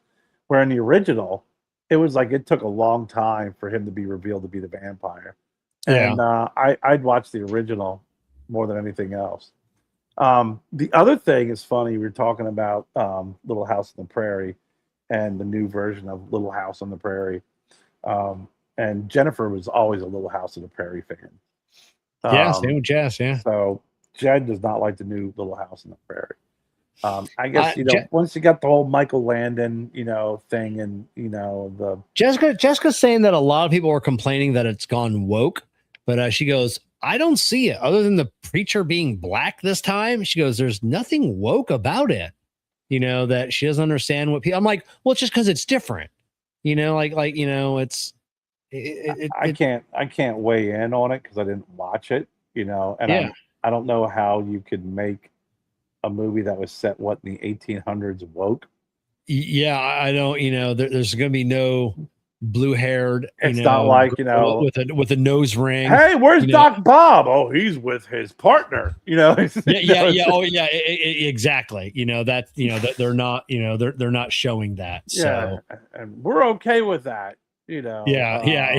We're okay with that. We're good with that. But it's I found I sometimes just mindlessly, what do they call it, dead scroll, whatever, doom scrolling, and I came upon this. I always like to watch these guys who talk about horror movies, right? Yeah. And there's a guy who's pretty good, but he gets a little annoying. He's like, "This is the best movie. This will scare the shit out of you." But I scrolled and I started watching this thing about the movie Evil Dead, right? Yeah. I don't know if you've seen any of them or familiar with the series. I've seen the original 30 years ago, whatever which is it was. A frightening movie when you watch that movie in the 80s. Yeah. Frightening. Sam Raimi's debut. He's known for all of his great movies afterwards, right? So as I'm reading that, I'm watching this, I'm like, it made me, it connected the dots. So I watched the new Evil Dead movie and I'm like, caught up with special effects again. I like the freaking Bruce Campbell with the freaking, yeah. the old special effects. But then I realized that, and let me stop and kind of Tarantino this. The other night, Jennifer and I watched the new movie called The Mummy. It's on HBO. It's free. Oh, yeah. Nothing going on. How'd you like it? It's the Lee Cronin's The Mummy. Okay. And I watched it and I'm like, fucking, this was like more like The Evil Dead. This is more possession than it is a freaking mummy. Like when I see a mummy, I want to see a rat mummy, Yeah, exactly. chasing after some people. And then they were like, well, Lee Cronin did the new Evil Dead Rise. And so bring you back to present day, I'm scrolling. The Evil Dead movie wasn't a remake. It's an anthology of the book. What is it? The Necromancer or the Necronomicon? Yeah, the Necronomicon. Yeah. So there's 3 books. They state that there's 3 books. One was in that farmhouse, which had Bruce Campbell in them. Yeah. Another one ended up in a farmhouse in Tennessee, which was the newer Evil Dead movie.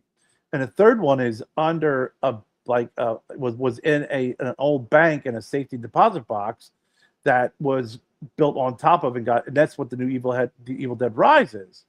Oh, okay. Because they're all separate, movies based off of these books.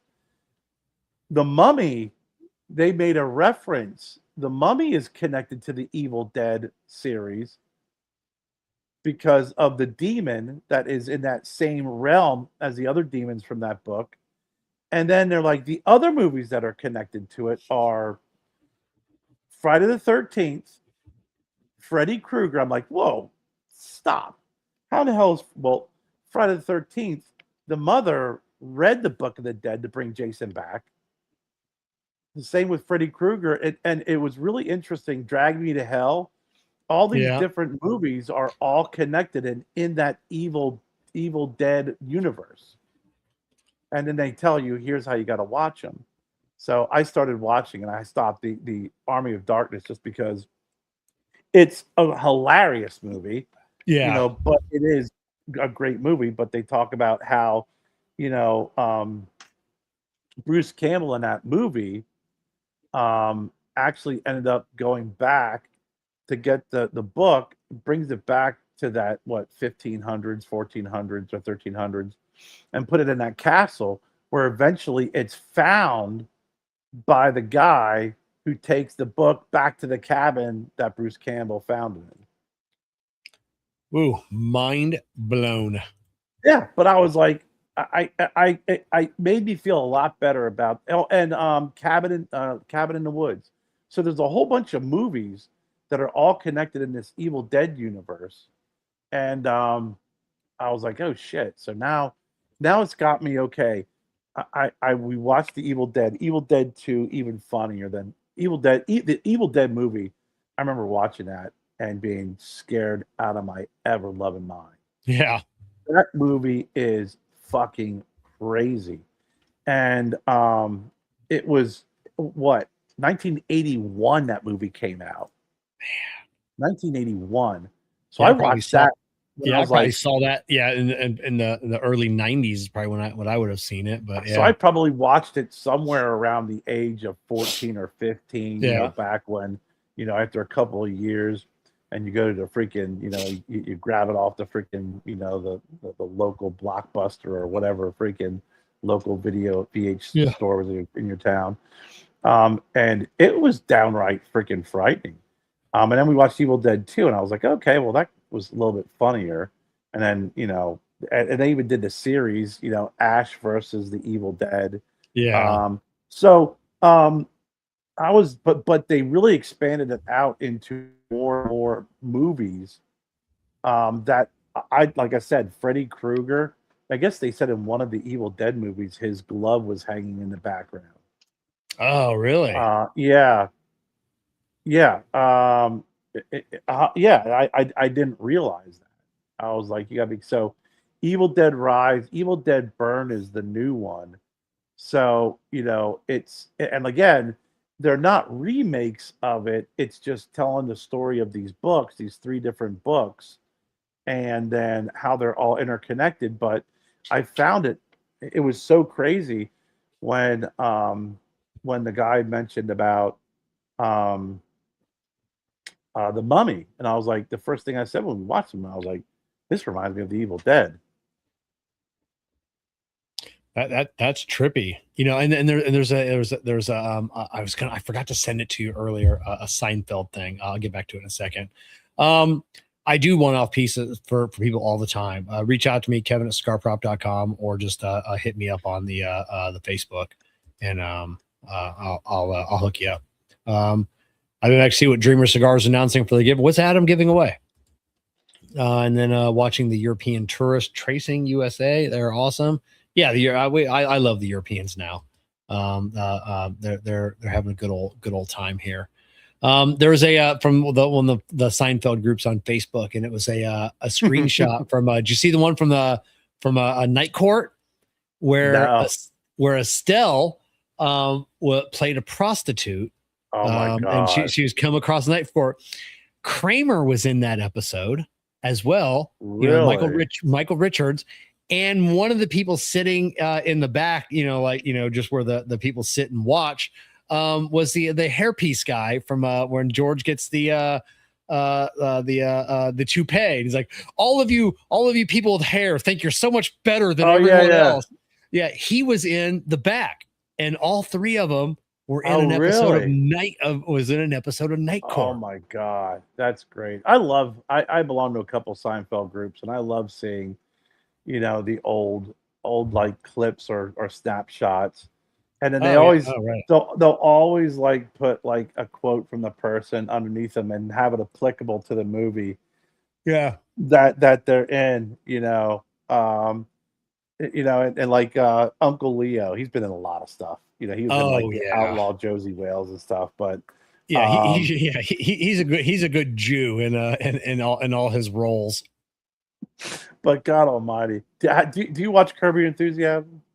I've seen dozens of episodes. I mean, I'm nowhere near, but then I've seen hundreds of clips, on the socials. So yeah, that one I tried watching the series and it just annoyed me because it was like one of those things where like at night I like to watch Seinfeld, or I like when I'm laying in bed because they're funny, and I found that trying to watch that at night, it was like it gave me anxiety because Larry David is always like 1,000. He's annoying as shit. But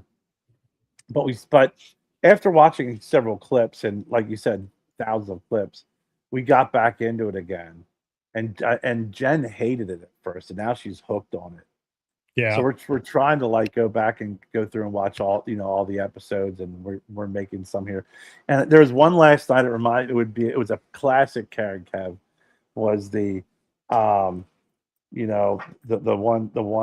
guy was pissed off because Larry was telling his girlfriend that her tap water was terrible. Oh yeah, I did see that one. Yeah, and he's like, you can't. I can't remember. He used to be Super Dave Osborne. I think his name's Funk Meyer.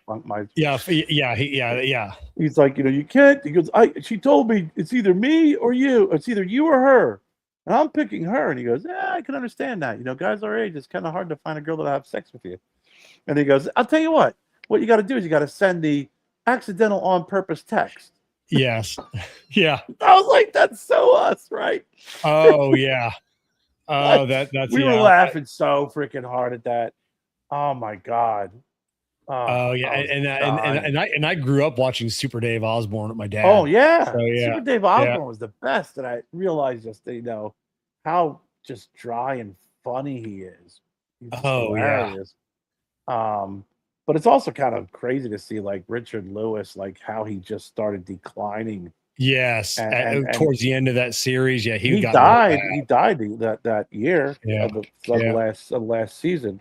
But I didn't realize like he and Larry David, they legitimately were like born like the same day, and 3 doors down from each other, 3 rooms down in the same hospital.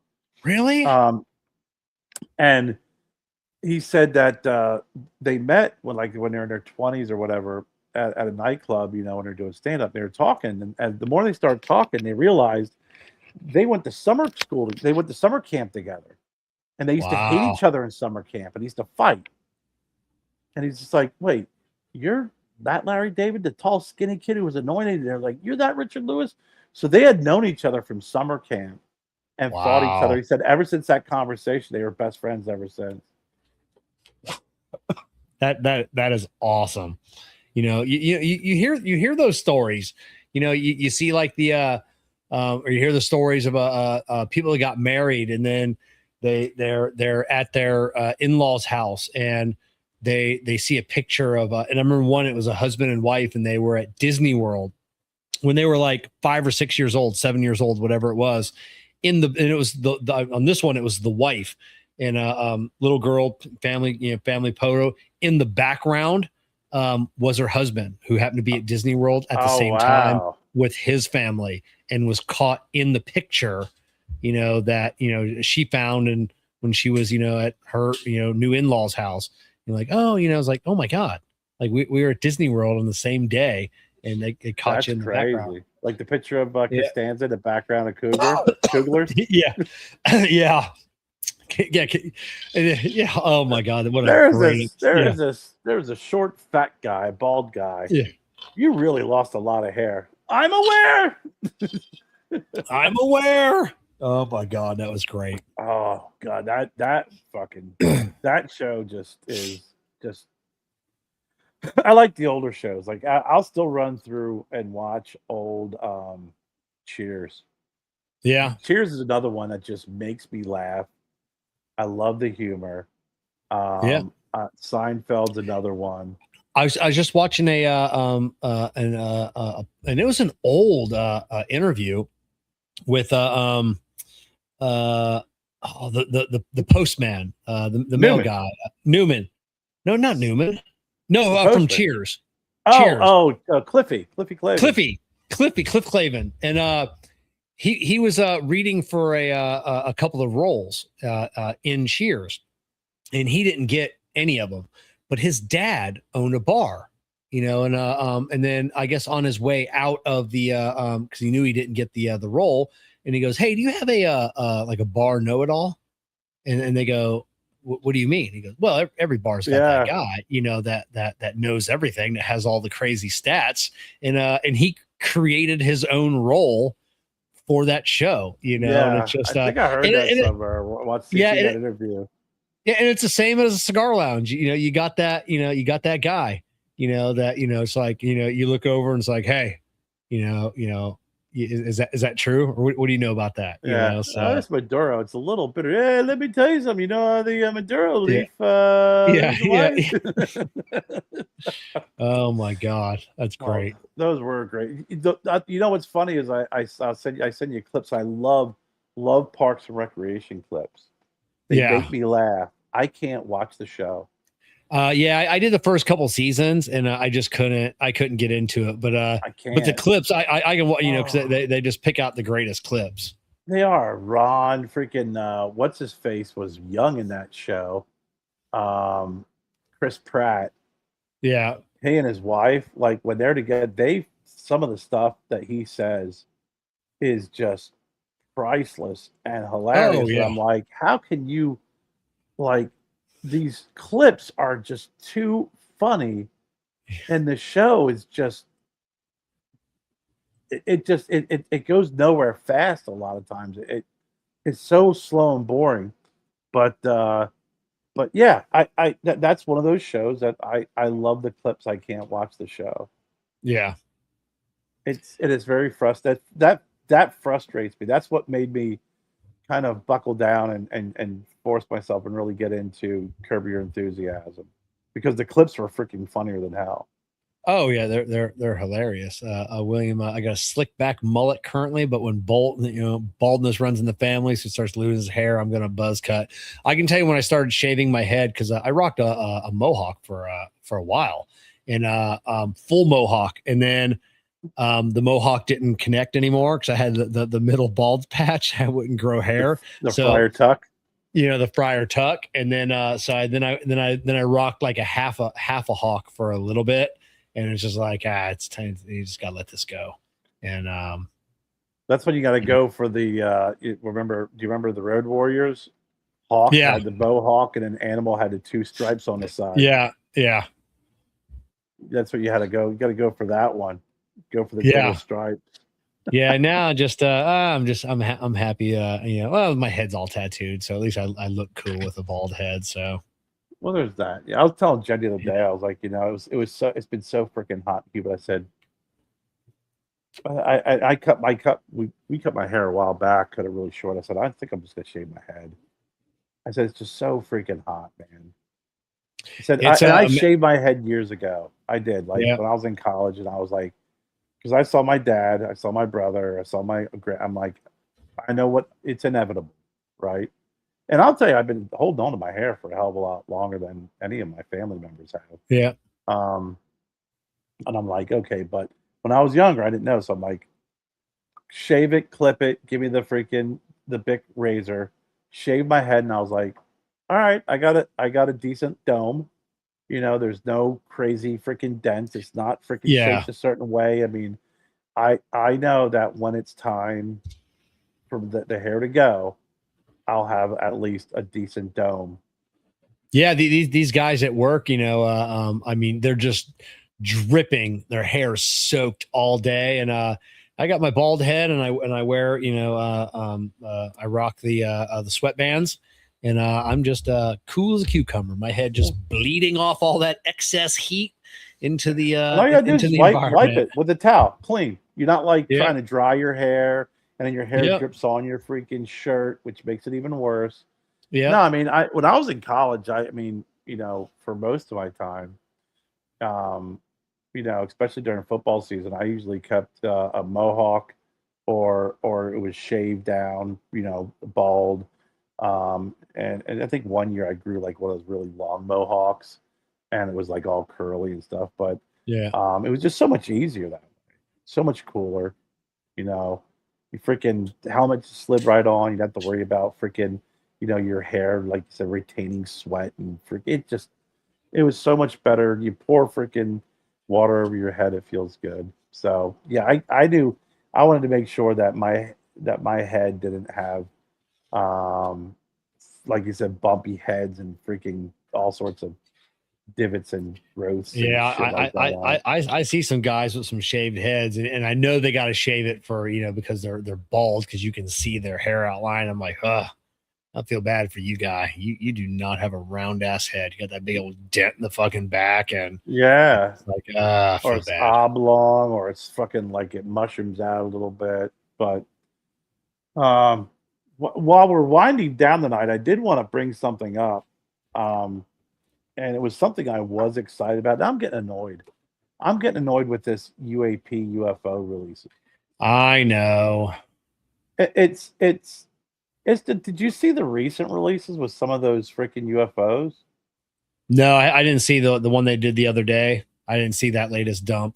It it literally, I'm like I'm like looking at this UFO, and I'm looking at it going, I, like I think saw that on the roof of an RV at a Bucky's. Yeah, Like they're no longer saucers anymore. Like they're getting into all these crazy looking shapes and stuff, and I'm like, okay, either something terribly, terribly wrong is going on, and we never knew about it, and we would occasionally catch a glimpse of a flying saucer, or there were so many fakes out there that went with your standard saucer image, that was ingrained into our heads, but there's just so many different shapes, and I mean, half of these, these flying spheres and stuff. I mean, I don't even. I'm just so annoyed with it. I just wish they would stop the releasing and just come right out and just do a press conference and say, "Here's what's going on," instead of just releasing these ridiculous files.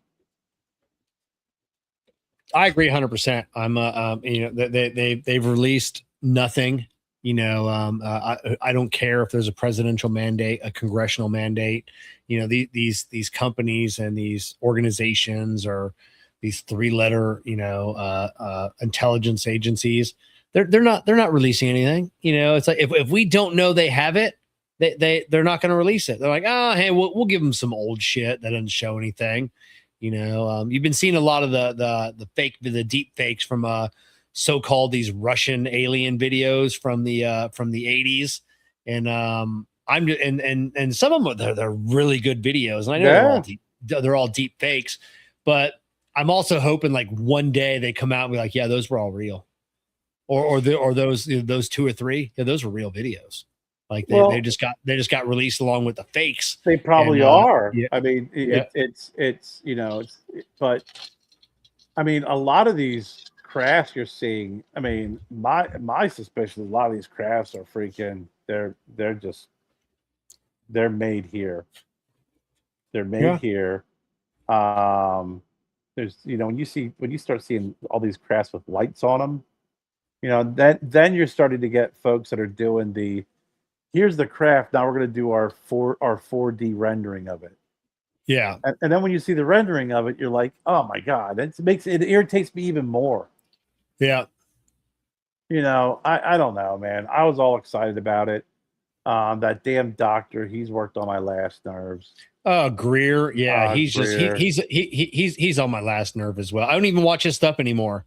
He's just, just one of those guys that it's coming. They and like we've talked about privately, it's like, he's like, yeah, they just 2 weeks ago, I was in this military base, and then describes everything to a T. And it's just like, they snuck you in and then you decided to blast it on social media, not like the government could, like, oh, hey, we know exactly what he's describing. Let's find out who let him in and let's court-martial everybody, that let him in on that base and showed him these aliens, or they showed him this ship. And it's like, that didn't happen. That didn't happen, guy.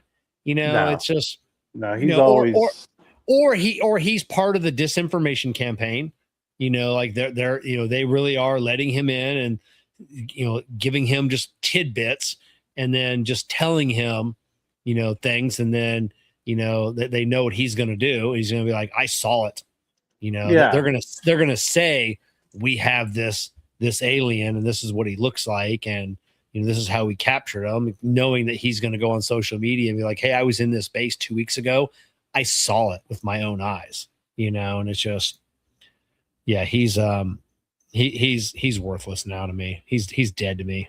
He is definitely one of those guys. I think for the last couple of years it was like, oh yeah, we're gonna big it out. We're going to learn this. We're going to learn that. Yeah, we're going to do this. And then what happens is when they start releasing this, he goes, oh, those are just, just made by Skunk Works. Oh, that's just reverse engineer. It's just, and I'm like, well, dude, then do something. Like, show something. If you're going to all these highly classified facilities, then start taking pictures. Do something, because it is really, I went from being excited to being annoyed real fucking quick. Yeah, exactly. But we still have the one guy with the lady in white, the guy that was taken aboard the ship. So we still have his August, September prediction coming true, if on the whole Egypt thing, if the stars align and there is a sandstorm that day, the sky will turn orange. And that's when the age of disclosure begins. So, and even Russ supposed to lose gravity for like 30 seconds or whatever it is. Yeah. If we lost gravity for a fraction of a nanosecond, fucking this world would be over in that nanosecond. But yeah, so even the astrophysicists have all said it's going to happen. Those stars are going to align over Egypt, like August or September. It's happening. Like, and like I said, and they say if there is a sandstorm at that time, the sky will appear red as those stars are over the Great Pyramid or over the Sphinx. Like, that can happen. And he goes, but like, you can predict the movement of stars, 100 years from now. So so he could have known this. So like they say, whether the age of disclosure begins at that point, I don't know, So we still have that to look forward to. Well, so what is the that's definition of coming the up. age of disclosure? I thought we're right now in the age of disclosure. Well, I guess that's the if everything aligns, that's when we've heard this before, that's when they will make themselves known. So, but we keep hearing, Which yeah, one? we keep hearing that from Lou Elizondo. Yeah, which ones? I mean, there's the Greys, there's the Nordics, the Nordics, there's the lizard people, yeah, the and then there's Mantis, the Mantis. Those are the 4 biggies. Yeah. So I hope the don't Mantis know. people show themselves. That'd be pretty cool. That'd freak us the fuck out right there. The Nordics, like we could handle the Nordics. Nordics, like, no one believe. We're like, give me a fucking break, dude. That's just an albino in a freaking outfit. Yeah, that's it. That's just Halan from the soccer team. Did you see him? Did you see him getting off the plane in Norway? Because they lost or whatever. And he's coming down the jets from his plane, and he's holding like underneath of his arm. It's like a raccoon, like a stuffed raccoon mounted like on and the raccoon's got something like in its paws or something. And I saw it right before the show started, so I didn't see what it was that he brought home with him from America. Some kind of raccoon. They love themselves from America, don't they? They do. Oh God. Oh, that's got to piss off the rest of the freaking. I saw the one skit from a husband and wife, and they're back over here, and I was telling Jessica about it. I don't know if I told you about it or not on last week's, but he's at home. They're getting ready to have a breakfast, and his wife serves him a plate, and it's beans and toast, and maybe it's for lunch or something. I don't know. And he's just looking at it, and she goes, "What? It's your favorite?" And he goes, "I want Chick-fil-A."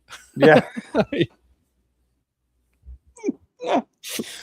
I told you I watched that clip of that guy when some Irish guy, they were talking to me, or Scottish. He's dropped my cigar. He was you all right? You on fire? Yeah, I dropped my cigar. And he does the whole, you got steak and shake. Yeah. You got freaking steak and shake. And you got Chipotle. $12 for a burrito. Yeah. I was dying. And just the way he was describing it was like he freaking, just, discovered plutonium, by accident. Yeah. It's like that's the freaking the best when you see that, or you hear that, they drank Boston out of beer. You're like, yeah, I know. The Scots. Awesome. The Scots. Showing up with their bagpipes and just freaking taking over and just drinking everything in sight. And then the only thing left was Michelob Ultra. Yeah. I love they're taking all of this home, and the biscuits and gravy. That's the one thing that people say, like they have biscuits and gravy over there, but it's not like what we would consider biscuits and sausage gravy, scones and gravy, whatever. I'm excited to see them posting still, while they go back home and all the things that they want. How many of them made a friend in America, exchanged addresses, and been like, listen, I need you to send me more ranch dressing? Yeah, that's the TSA had to put a thing on ranch. If you're going to bring ranch, put it in your checked luggage. I need ranch dressing. I need Skittles. I need freaking Pringles. I need Cheetos. I need all that good freaking bad stuff for you. That's it. Okay. All right, Kerr. Yeah, man, this one flew by fast. Today's been a fast day. I know. I gotta fucking go back to work tomorrow. It was one of those days that said it's a long, fast day. I mean, it feels like about an hour ago I woke up and had my coffee. Yeah, I hear you. Seems like just a couple hours ago I was having my breakfast, and then I had biscuits and gravy for dinner again because I made a lot of it. So seems like I just ate it, and then next thing I know, I'm eating it again. And Jessica won't eat it. She won't eat it. She won't eat it. Come on, Jessica. We got to smoke our cigars too. That's it. So, all right, man. We'll see everybody next Monday night for sure. Yeah. So, right. all right, everybody have a good evening.